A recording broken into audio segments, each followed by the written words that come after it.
A ver, pensemos en esta situación.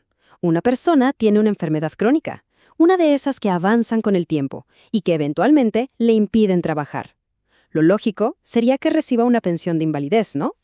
Bueno, pues imaginen que el sistema se la niega, precisamente por la naturaleza de su enfermedad. Suena absurdo, pero pasaba. Hoy vamos a desglosar la sentencia que vino a cambiarlo todo. Esa es la gran pregunta, ¿cierto? ¿Cómo es posible que justo las personas que más necesitaban esa protección se quedaran fuera?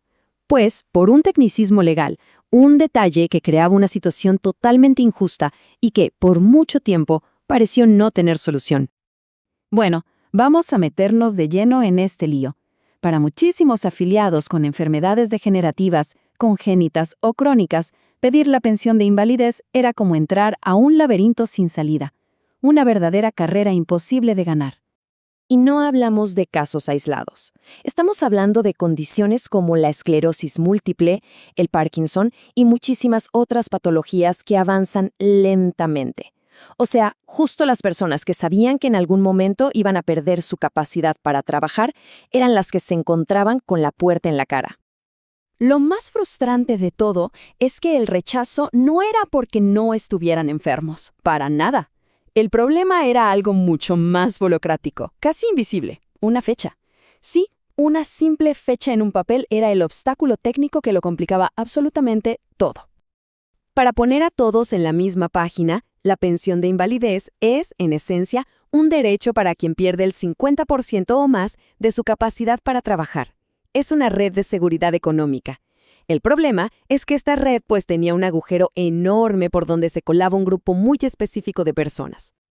¿Y quiénes eran las que decían no? Las administradoras de fondos de pensiones, las AFP. El argumento que usaban era siempre el mismo. El afiliado, decían, no cumplía con el requisito de las semanas cotizadas, y es aquí donde aparece el verdadero villano de esta historia.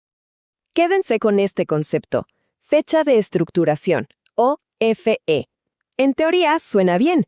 Es la fecha en la que se oficializa la pérdida de capacidad laboral.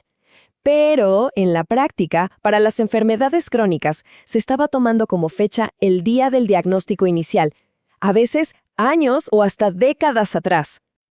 Aquí se ve la trampa con una claridad total. Miren, la ley pide cotizar 50 semanas en los 3 años anteriores a esa fecha de estructuración.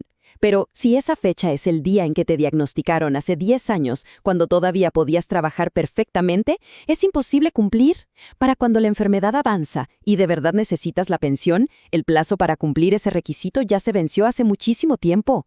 Era un círculo vicioso perfecto. Pero, como en las buenas historias, esta situación tan injusta llegó a un punto de quiebre. Y llegó gracias a una decisión, la verdad, histórica de la Corte Suprema de Justicia. Esta es la protagonista, la sentencia SL 1715 del 2024, emitida por la Sala Laboral de la Corte. Un fallo que, de un plumazo, vino a poner orden y a cambiar las reglas del juego por completo.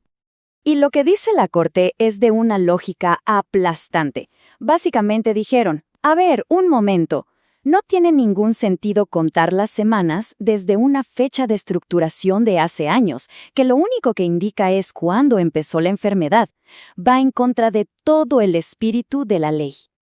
Claro, esto nos lleva a la siguiente pregunta, que es la más importante. Si esa fecha de diagnóstico ya no sirve, entonces ¿cuál es el punto de partida correcto? ¿Desde cuándo contamos? Y aquí está la genialidad del fallo. La Corte establece que la fecha que realmente importa es aquella en la que la persona pierde su capacidad laboral de forma real y permanente. O sea, el momento preciso en que la enfermedad avanzó tanto que, simple y sencillamente, ya no puede seguir trabajando. Ahora veamos qué significa esto en la práctica. ¿Cómo se hace el cálculo ahora? Porque esto de verdad cambia por completo las reglas del juego. El número clave sigue siendo 50. Se necesitan 50 semanas cotizadas. Lo que cambia, y es un cambio brutal, es el cuándo. Ahora, esas 50 semanas se cuentan en los 3 años justo antes del momento en que la persona quedó incapacitada de verdad, no de la fecha de un diagnóstico antiguo. Para que quede súper claro, Antes, la cuenta regresiva empezaba con el diagnóstico. Ahora, empieza cuando la persona ya no puede más. Pasamos de un tecnicismo que miraba al pasado a un sistema que se enfoca en la realidad funcional del trabajador.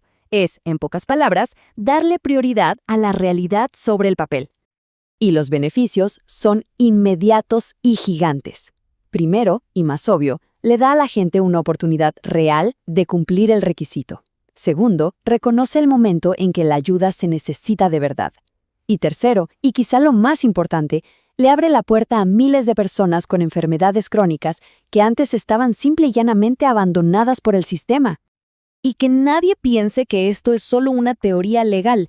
Este fallo se basa en un caso real donde la Corte le dio la razón a un trabajador y condenó a una AFP por usar ese criterio antiguo y absurdo.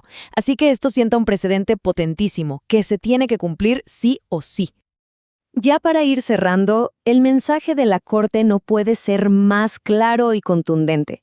La realidad de una persona, su condición física y funcional, está muy por encima de cualquier formalismo burocrático. Esta frase es oro puro.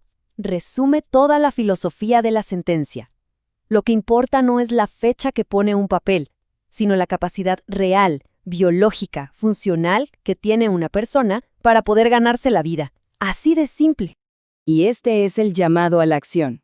Para cualquiera a quien le hayan negado la pensión usando esa vieja trampa de la fecha de estructuración, que sepa que ahora tiene todo el derecho de golpear la mesa y exigir que su caso sea revisado con este nuevo criterio que es mucho más justo. Y nos vamos con esta reflexión. ¿Qué significa esto a largo plazo? Más allá del tema de las pensiones, este fallo es un recordatorio de que las leyes y la justicia deben servir a las personas y no al revés. Sienta un precedente que podría tener un eco muy positivo en muchas otras áreas de los derechos sociales y laborales.